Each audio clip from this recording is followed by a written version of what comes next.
And I've often told the story about how I came to the topic of Jefferson and Monticello from a third grade history book that I read that was supposedly a biography, like a biography of Jefferson told by a fictionalized slave boy. And this tells you how I got into the particular subject, but there's a bigger issue that was involved in that story. And that is, I think, the way history is taught to young people, the way slavery, the history of slavery is taught to young people. It's a very, very volatile topic.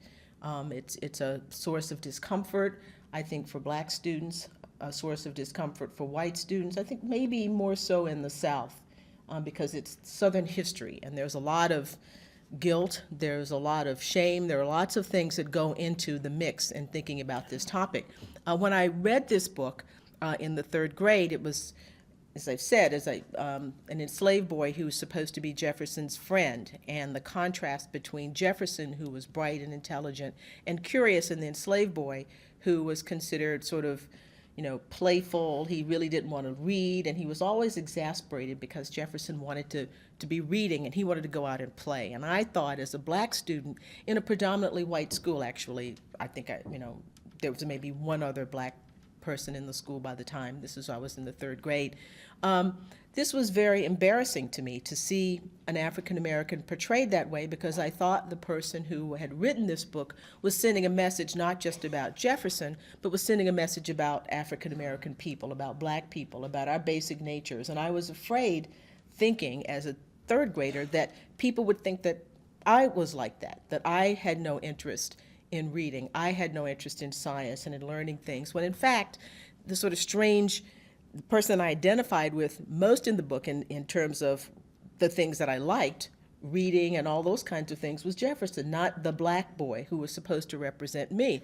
I identified with him in the sense that we were of the same race, but I didn't identify with the things that he was expressing, things that were expressed by the author who would put these words into his mouth.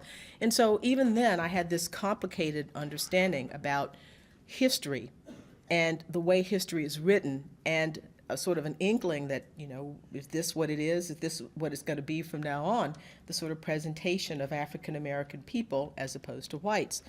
And I kept that sense of the strangeness of things as I went through. I remember another grade, in the fifth grade, a teacher asking, we're talking about the American Revolution, and she said, the time of the American Revolution, and she said, wouldn't it be great to live during that time?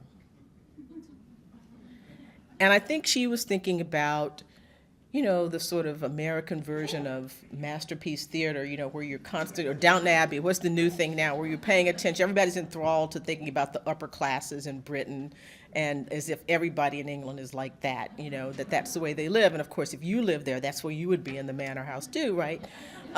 So that was the thinking, that wouldn't it be great to do that? And I raised my hand and I said, no, I don't think so, because I would have been a slave.